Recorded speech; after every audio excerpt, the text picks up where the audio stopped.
Indonesia ini mungkin informasi yang mistik itu dikaitkan misalkan kayak buaya putih atau ular putih yang pada dasarnya dari segi genetika itu adalah kelainan genetik.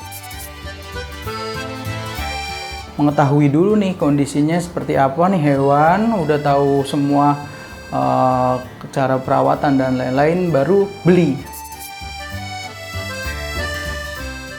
Dokter hewan dan hewan ini sama-sama menjaga dari sisi kesehatan manusia pada dasarnya, tapi dengan cara mengobati hewannya yang mungkin saja bisa menulari manusia. Seperti itu sih.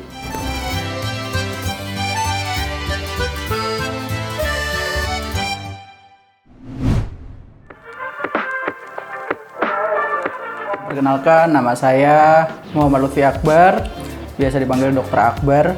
Saya veteriner atau dokter hewan yang mendalami exotic pet.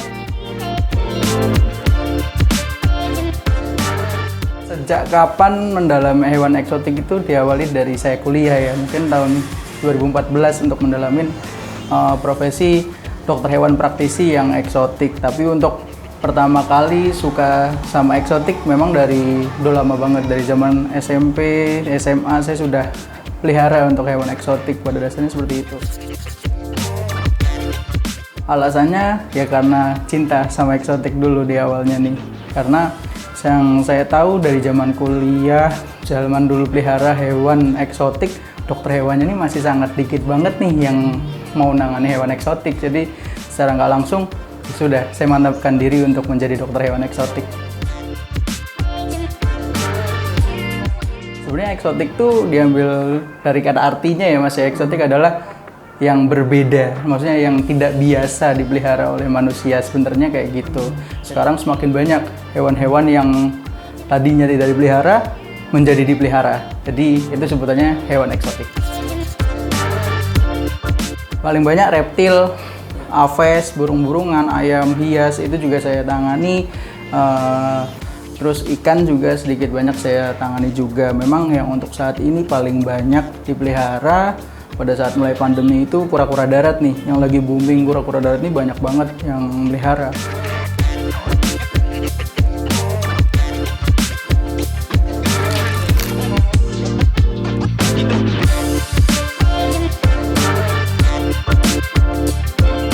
Untuk zoonosis adalah penularan sumber penyakit yang berasal dari hewan ke manusia, seperti itu. Jadi memang ada agen infeksi yang dibawa dari hewan yang bisa ditularkan ke manusia. Contohnya mungkin salmonella atau toxoplasma, itu bisa. Mungkin yang banyak juga tahu rabies.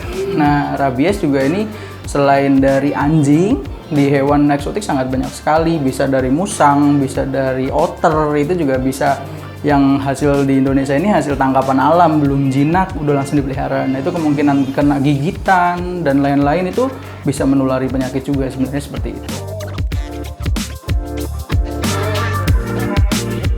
Dengan kondisi seperti ini saat ini, memang dengan exotic pet yang banyak dipelihara, banyak kemungkinan juga nih penyakit zoonosis yang bisa ditularkan kepada manusia. Jadi memang tugasnya atau perannya dokter hewan di sini adalah membatasi atau mengurangi kemungkinan tertularnya penyakit zoonosis tersebut. Jadi memang teman-teman di sini bisa sharing atau bisa tanya kepada dokter hewan sebelum melakukan perawatan. Untuk saat ini yang paling banyak tuh kura darat ya. Untuk saat ini memang nggak sedikit juga. Kalau misalkan di reptil itu ada hewan kadal-kadalan seperti biawak, iguana, bearded dragon, itu juga lumayan banyak. Ular juga sekarang memang tidak seperti dulu, tapi tetap masih ada juga seperti itu. Terus untuk jenis burung-burungan ya tadi burung makau, burung kakatua, burung paruh bengkok, itu juga lumayan banyak karena sekarang penghobi lebih banyak yang ke arah free fly atau diterbangin terus nanti dipanggil dia datang kembali kayak gitu. Burung ocehan tetap masih banyak juga sih. Jadi kurang lebihnya itu yang sering dibawa ke klinik kami.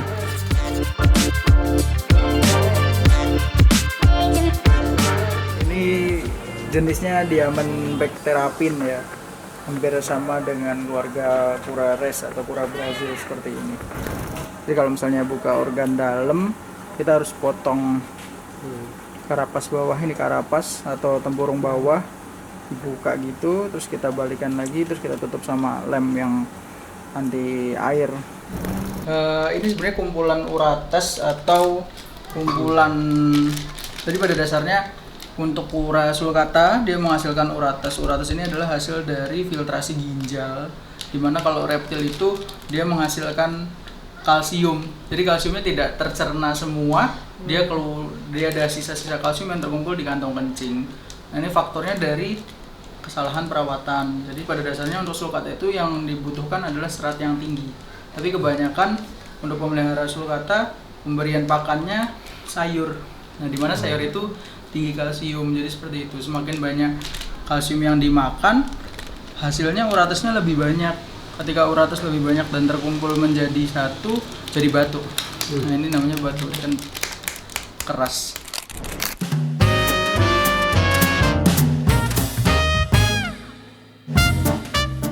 Di Indonesia ini mungkin informasi yang mistik itu dikaitkan misalkan kayak buaya putih atau ular putih, yang pada dasarnya dari segi genetika itu adalah kelainan genetik ya. Seperti ular putih itu bisa jadi albino.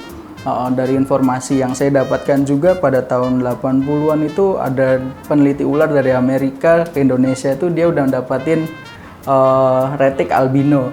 Nah, di Indonesia masih banyak tuh bilang itu siluman, dan sekarang sudah sangat banyak sekali dan menjadi mob yang sangat lumayan banyak, yang memang pada dasarnya untuk jenis-jenis ular yang dikembangbiakan di luar negeri kebanyakan dari Indonesia atau Asia ya, lebih tepatnya kayak gitu. Jadi ya mungkin itu yang membuat kita jadi lebih terlambat untuk mengeksplor sebenarnya hewan yang bisa kita kembangkan lebih dulu, karena dia aslinya di sini tapi dikembangkan sama orang luar negeri. Karena mungkin informasi ya tadi ada adat yang bilang ular putih itu penunggunya ini, atau siluman ular putih atau siluman buaya putih. Sebenarnya itu kelainan genetik yang memang ada teorinya yang bisa kita jelaskan seperti itu.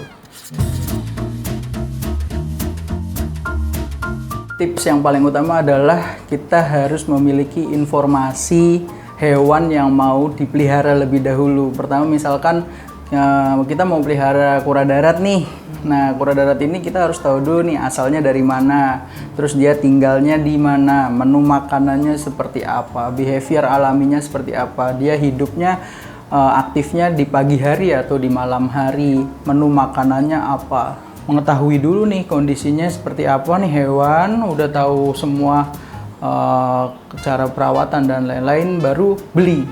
Jadi disiapkan dulu perlengkapannya, kebutuhannya, baru beli.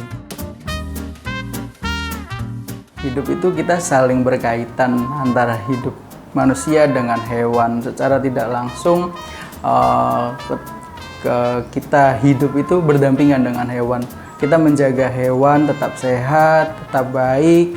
Dengan secara tidak langsung hewan pun memiliki peran besar untuk kesehatan manusia juga, kayak gitu. Jadi dokter hewan dan hewan ini sama-sama menjaga dari sisi kesehatan manusia pada dasarnya, tapi dengan cara mengobati hewannya yang mungkin saja bisa menulari manusia, seperti itu sih.